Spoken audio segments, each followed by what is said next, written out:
자, 지난밤 사이 미국에서 어떤 일들이 있었는지 핵심적인 이슈들 분석해 보도록 하겠습니다. 애프터마켓 시간이고요. 김태수 미국 세무사 화상 연결돼 있습니다. 안녕하세요. 네, 안녕하세요. 자, 지난 밤 사이에는 또 어떤 일들이 있었는지 하나씩 키워드를 잡아서 이야기를 나눠보도록 할 텐데요. 첫 번째 키워드부터 보겠습니다. 자, 바로 첫 번째 키워드는 축구공처럼 튀는 증시입니다.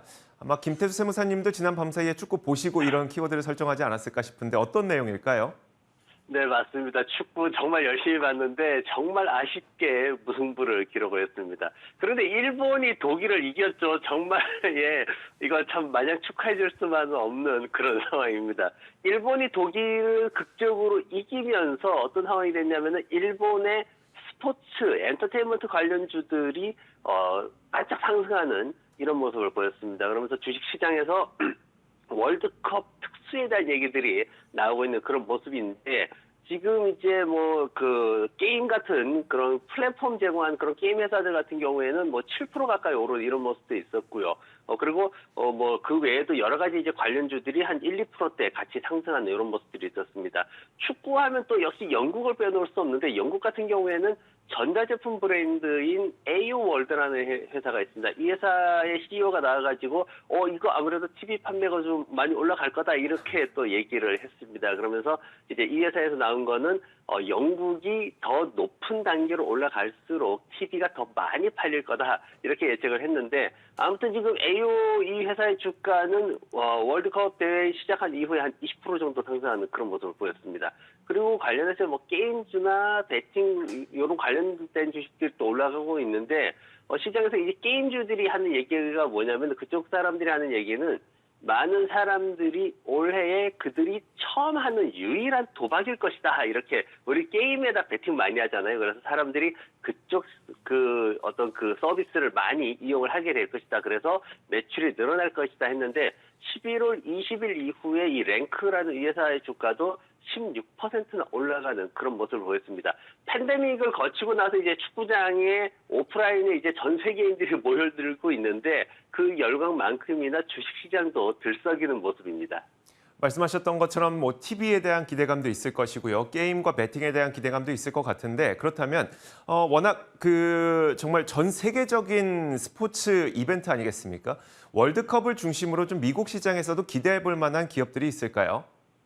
네, 미국 시장은 지금 월드컵 중간에 4강이 펼쳐지는 13일, 14일 요때 하필이면 FOMC 스케줄하고 겹칩니다. 그러다 보니까 굉장히 긴장한 상태로 월드컵을 봐야 되는 상황인데 근데 또 미국이 축구가 그다지 또 인기가 있는 종목은 또 아니에요. 미국의 이제 4대 스포츠 하면은 미식 축구하고 야구, 농구, 아이스하키가 이렇게 있는데 이 5대 스포츠 해야지 축구가 들어갈까 말까 이제 그러거든요. 그러다 보니까 다른 나라들보다는 미국 같은 경우에는 뭔가 흥분되는 게 좀 떨어지는 그런 모습입니다. 그리고 또 사실 미국 같은 경우에는 그다지 또 전적도 좋지 않기 때문에 뭔가 큰 기대치가 형성이 안 돼 있는데 그래도 어쨌든 지금 보면은 FIFA에서 예상하기로는 지금 2018년도에 결승전을 한 37억만 명이 봤다고 합니다. 37억 명이 봤는데 이번 올해에는 한 50억 명까지도 이걸 시청할 수 있다라고 예상해가지고 전체적으로 파트너사들이 좀 수혜를 받을 것이다. 광고나 이런 것들에 대해 가지고 수혜를 받을 것이다. 지금 그렇게 예상을 하는데 아디다스, 코카콜라, 그리고 비자, 그리고 한국의 현대차 같은 회사들이 여기에 해당이 됩니다. 계약이 이미 돼 있는 상황이죠. 근데 이런 그 기대감이 지금 현재 어떻게 됐냐 봤더니 아디다스의 주가를 봤어요. 아디다스의 주가를 먼저 봤더니 벌써 11월 초에 반짝하고 올라왔습니다. 그리고 나서 월드컵 시작되고 나니까 조금 주춤한 그런 모습을 보이고 있어요. 그러면서 이제 시장에서 미국 시장에 대해서 평가를 하는 게 뭐냐면은 이제 가장 먼저 버드와이저가 이제 파트너 스폰서인데 이 버드와이저 주가에 대해서도 이게 지속적으로 상승은 어려울 것이다. 지금 투자해서 AJBL이라는 회사에서는 그렇게 분석을 내놨고요. 그러면서 축구가 일부 어떤 섹터에서는 영향을 미칠 수 있지만 단기적인 수준에서 그칠 것이고 다른 측면에는 거의 영향을 미치지 못할 것이다. 이렇게 지금 미국 시장에 대해서는 분석을 하고 있습니다. 그래서 단기적인 어떤 기대치는 주가에 이미 반영이 됐고 장기적으로는 그 기업들의 펀더멘탈을 발전시킬 정도의 그런 수준은 아니다라고 지금 평가를 하고 있습니다. 네, 알겠습니다. 자, 이렇게 축구와 관련해서 첫 번째 키워드 살펴봤고요. 이어서 두 번째 키워드 열어보겠습니다. 자, 두 번째 키워드는 바로 이겁니다. 선택적 방역인데요. 중국의 코로나가 급증하고 있다는 사실이 많은 분들을 좀 걱정스럽게 만들고 있는 상태죠. 실제로 살펴보자면 이 중국의 코로나 확진자 수가 3만 1,000명을 넘어서는 이 모습을 보이고 있습니다. 지난 4월에 상하이가 전면적인 봉쇄에 들어갈 당시보다도 코로나 확진자 수가 더 크게 늘어나고 있는 모습이라서 많은 분들이 좀 걱정을 하고 계시는데요. 일단 살펴보면 격리 기간은 그래도 아직까지 5일로 줄인 상태입니다. 하지만 이제 5일로 줄이다 보니까 격리 기간이 적어지면서 오히려 확진자 수는 훨씬 더 빠르게 증가하는 것 아닐까라는 우려가 더 크게 나타나고 있는 상태죠. 자, 그런데 중국은 제로 코로나 정책을 공식적으로는 계속 유지를 하고 있습니다만 이 많은 모습에서 많은 면에서 여러 가지 양상이 좀 달라지고 있는 측면이 보이는데요. 다음 장을 한번 살펴보시면요. 대표적으로 이제 과거에는 전면적인 방역을 했죠. 뭐 확진자 발생했다 그러면 전체 도시가 락다운되고 그리고 며칠 동안 아무도 나오지 못하고 이런 현상이 있었다면 지금은 선택적인 방역을 하고 있는 상태입니다. 대표적인 예를 한번 살펴보면 이런데요. 얼마 전에 상하이 디즈니랜드에서 10월 30일이었습니다. 코로나 확진자가 갑자기 발생을 하면서 상하이 디즈니랜드를 방문했던 방문객들이 그냥 그 자리에서 나오지 못하고 하루 동안 디즈니랜드에 묵어야 되는 상황이 펼쳐졌었거든요. 바로 락다운에 들어갔습니다만 상하이 전체적인 봉쇄는 없었고요. 뿐만 아니라 금요일에 영업을 다시 재개한다고 밝혔습니다. 자, 그러니까 이런 걸 보면요. 그 과거에는 전면적인 봉쇄, 그리고 그 도시는 며칠 동안 아무도 못 움직여 이랬다면 지금은 발생한 지역에서 부문별로 며칠 동안 봉쇄했다가 바로 해제하고 며칠 동안 봉쇄했다가 바로 해제하고 이런 선택적 방역의 모습을 보여주고 있다고 합니다. 자, 그러다 보니까 블랙록에서도 이런 지점을 딱 간파를 했는데요. 블랙록에서는요, 도시 단위의 전면적인 봉쇄는 이제 관찰되지 않는다면서 중국이 선택적 방역으로 접근을 하고 있는 것 같다라고 설명을 했습니다. 자, 이러다 보니까 분명 코로나 환자가 급격하게 증가하는 점은 굉장히 불안하면서도 선택적 방역을 한다는 것은 그만큼 좀 우려감을 낮추는 요인 같기도 하거든요. 자, 그러다 보니까 월가에서는 과연 지금의 중국 코로나 상황을 좀 어떻게 평가하고 있을까요? 네, 이 중국의 코로나 상황에 대해서 이제 계속 제가 여러 번 말씀을 드려왔는데 지금 보면 이제 전면적인 봉쇄가 시행되지 않고 있다 이렇게 얘기가 나오고 있거든요. 근데 사실 그 중국 디즈니랜드 같은 경우에도 25일 만에 봉쇄돼 있다가 25일 만에 다시 재개장을 했습니다. 그리고 지금 이제 뭐 예를 들어서 이제 서울을 예를 들자면은 서울을 이제 예전에는 이제 서울을 전체를 봉쇄를 했지만 지금은 뭐 강남구만 봉쇄를 한다거나 이런 정책을 펴고 있는데 어쨌든 사람들이 좀 나가지 못하는 이런 상황들은 더 강화되고 있는 게 사실입니다. 최근에 이제 3일 전쯤에 중국이 코로나 타격이 심하다는 얘기가 나오면서 또 이제 학교, 기업 폐쇄하고 뭐 도시 진입하는 것들 규칙이라든가 이런 것들을 다시 또 강화하는 이런 모습들이 있었는데 그 얘기 나오면서 우리가 이제 중국 쪽에 사업을 하고 있는 대표적인 기업들 알고 있죠. 윈 리조트라든가 라스베가스 샌즈라든가 뭐 MGM이라든가 대표적인 회사들이 있습니다. 이 회사들이 2%에서 7%대까지 급락하는 그런 모습을 보였습니다. 다행한 거는 추가적인 하락은 이어지지 않고 있고 그러면서 이제 휴장이 되면서 주가가 멈췄다라는 게 그나마 이제 시간적인 어떤 여유를 좀 갖게 되는 그런 다행스러운 상황인데 지금 이 부분에 대해 가지고 이제 BMO 패밀리 오피스라는 그 투자회사 쪽에서 나온 얘기는 뭐냐면은 중국이 다시 전면적인 봉쇄에 들어갈 수 있다라는 그런 두려움이 시장에 많이 남아있다. 이렇게 평가를 했습니다. 그러면서 중요한 어떤 반도체 부품이라든가 이런 것들이 중국에 대한 의존도가 여전히 높기 때문에 기술주들의 직접적인 타격을 줄 수 있다. 이렇게 평가를 했고요. 노무라 홀딩스 같은 경우에는 지금 보면은 중국의 경제 성장 전망치 자체를 지난밤에 낮춰버렸습니다. 그래서 올해 전망치 자체도 0.1%포인트를 낮췄고요. 내년 같은 경우에는 0.3%포인트나 낮춰 잡는 그런 모습을 보였습니다. 그러면서 전체적으로 보면 기관들이 기존에 있던 전망치들을 계속 낮추는 그런 수준으로 가고 있기 때문에 시장에서는 주식시장도 이에 대한 영향을 받을 수밖에 없는 그런 얘기들을 많이 하고 있습니다. 알겠습니다. 그래서 이제 결국은 이제 그 중국에서의 이런 확진자 증가가 전면 봉쇄는 아니지만 결국은 뭐 공급망 문제라든지 여러 가지 문제로 펼쳐질 수 있다고 좀 정리를 해주신 걸로 듣겠습니다. 자, 이어서 세 번째 키워드 한번 보겠습니다. 세 번째 키워드는 바로 이건데요. 연휴 쇼핑 증가 전망입니다. 아무래도 이번 이제 그 추수감사절이 끝나고 다음 날 금요일이면 이제 블랙 프라이데이가 시작되면서 연말 본격적인 쇼핑 시즌이 시작이 될 텐데, 자, 이번에도 연휴 쇼핑 시즌에 쇼핑은 증가할 것으로 전망되고 있나 보네요. 네, 지금 타임스 유니언 보고서가 나왔는데 지난밤에 이제 나왔거든요. 근데 인플레이션 우려에도 불구하고 소비자들이 휴가철에 쇼핑을 많이 할 것이다 이렇게 전망이 나왔습니다. 그러면서 이제 내셔널 리테일 페더레이션 여기에서 나온 얘기를 보면은 성인들이 평균적으로 한 $800 이상 지출을 할 것이다 이렇게 지금 얘기가 설문조사가 나왔습니다. 그래서 작년보다도 한 6%에서 8% 정도 더 증가할 것으로, 지금 작년 같은 경우에는 이제 이렇게 헬리콥터에서 자금을 뿌렸다 해가지고 엄청나게 정부에서 재정 지원을 해줬는데, 그런 현금을 가지고 정말 엄청나게 소비를 늘렸거든요. 근데 그것보다도 더 늘어날 수 있다라는 그런 긍정적인 보고서가 나온 겁니다. 그래서 예상되는 게 한 9,426억 달러까지, 그 정도까지도 할 수 있고 최대치로는 9,600억 달러까지도 갈 수 있다 이렇게 지금 얘기가 나왔고, 전년도 기록보다 전년도에도 많이 올랐는데 그것보다도 크게 더 증가하는 이런 모습을 보이고 있습니다. 그래서 뭐 온라인 판매가 또 증가하는 이런 부분들도 있는데, 근데 이제 지금 기대하는 부분은 온라인 쪽보다는 오히려 오프라인 쪽 쇼핑을 더 많이 기대를 하고 있습니다. 사람들이 지금 보면은 이제 미국 같은 경우에는 상점에 들어갈 때 마스크 안 써도 되거든요. 그래서 그런 측면들이 있기 때문에 소비자들이 온라인 쇼핑에서 벗어나서 전통적인 어떤 쇼핑 형태의 그런 것들을 좀 돌아가고자 하는 그런 욕구들이 있기 때문에 오프라인 쇼핑이 많이 늘 것이다 이렇게 지금 얘기를 하고 있고, 그리고 지금 NRF 쪽에서 또 하나 이제 얘기를 했던 게 뭐냐면은 사람들이 굉장히 걱정은 많이 한다. 그럼에도 불구하고 가족들을 위해서 연휴를 경제적 우려와 상관없이 즐겁게 보내기 위해서 많은 노력들을 할 것이다 이렇게 지금 분석을 했습니다. 그래서 전반적으로 소비가 증가할 것이라는 그런 전망들이 투자자들 사이에서도 기대감을 굉장히 높이는 그런 상황입니다. 알겠습니다.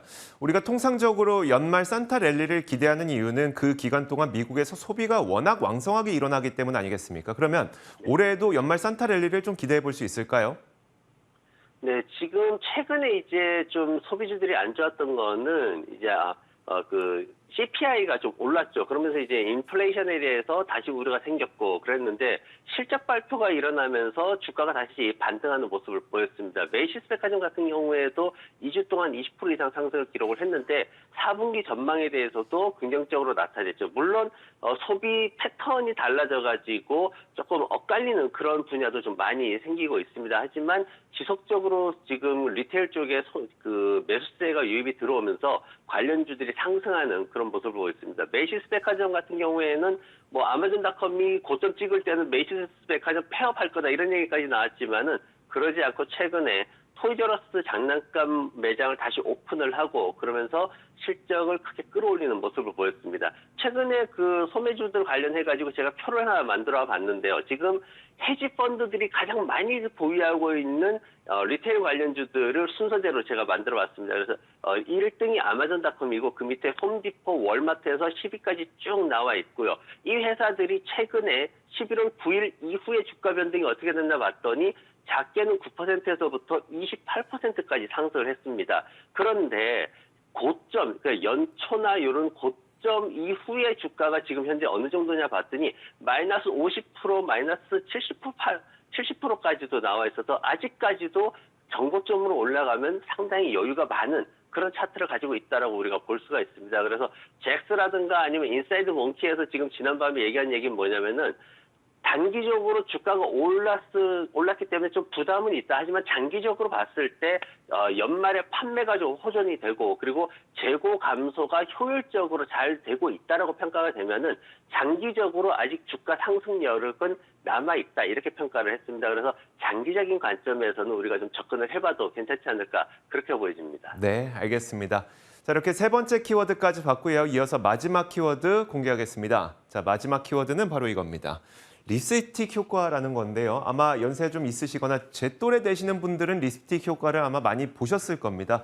과거 2000년대 우리나라에서도 이 이야기가 참 많이 있었는데, 자, 립스틱 효과가 다시 돌아오고 있다는 월스트리트 저널의 보도가 있었습니다. 어떤 내용인지 한번 살펴보면요.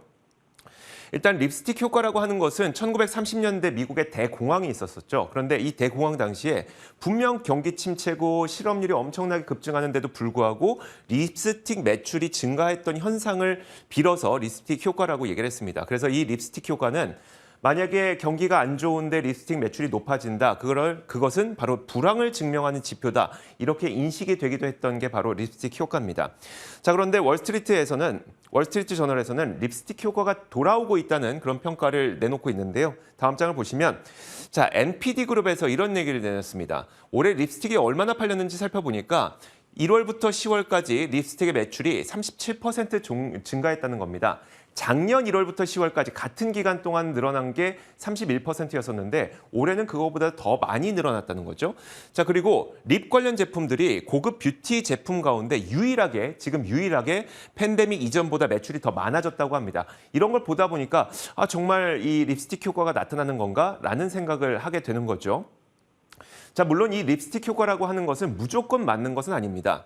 자, 왜냐하면 정말 대공황 당시에는 좀 잘 맞기도 했었고요. 2000년 닷컴 버블 당시에도 립스틱 효과가 실제로 나타나긴 했었거든요. 하지만 2007년부터 2009년까지 있었던 글로벌 금융 위기 당시에는 이때는 오히려 립스틱 매출마저도 급감하게 되는 그런 현상이 나타났기 때문에 립스틱 효과가 무조건 맞는다 이런 건 아니지만 지금 상황에서 보면 많은 월가의 전문가들도 그렇고요. 국내 전문가들도 내년 상반기쯤에는 미국의 경기 침체가 있을 수 있다고 얘기를 하고 있죠. 이런 상황에서 립스틱의 매출이 늘어나고 있다고 하니까 이건 그러면 정말 경기 침체를 두려워해야 되는 상황인가에 대한 궁금증이 생길 수밖에 없습니다. 자, 그래서 그 립스틱 효과까지 나타나고 있다고 하니까 과연 정말 경기 침체는 어떻게 나타나게 될 것이며 그리고 언제 나타나게 될까 뿐만 아니라 이에 따른 시장 반응은 어떻게 될까 이런 부분들을 한번 설명해 주시면 어떨까요? 네, 지금 월스트리트에서 조사된 예측가들, 그런 경제학자들이나 이런 사람들이 예측하는 거는 경기 침체가 2023년도에 올 것이다. 그 확률이 65% 수준으로 지금 나타나고 있습니다.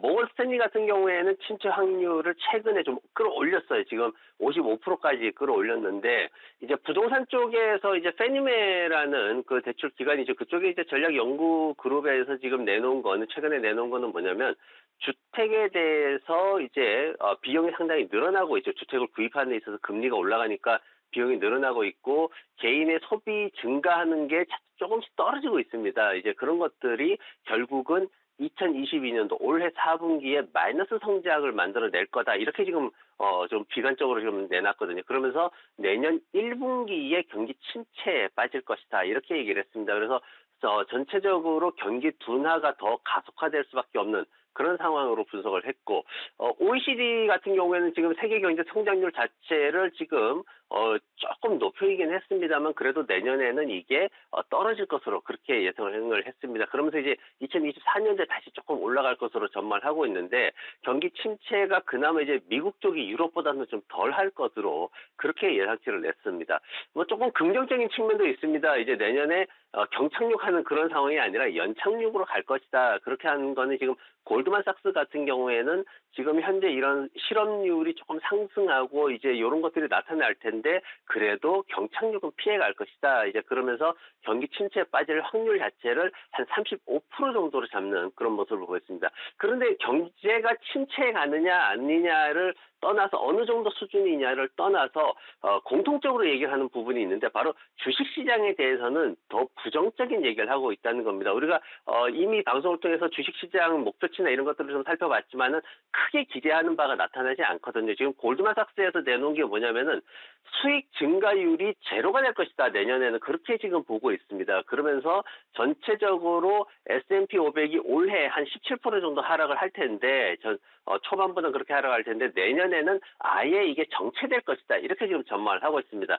바이든 정부의 재정정책 지원을 지금 중간선거 지나면서 다들 보셨지만은 크게 기대할 수가 없는 그런 상황이거든요. 그런 상황에서 기관들 전망도 많이 엇갈리고 지금 섹터별로 회전도 빠르고 있는 상황이기 때문에 어떤 경기 침체라는 부분을 고려할 때 우리가 지금 주가 상승이 좀 올라오더라도 적극적인 투자는 아직은 할 수 없는 상황이고 좀 어떤 섹터별로 변하는 이런 것들에 대해서 주의가 많이 필요한 그런 상황입니다.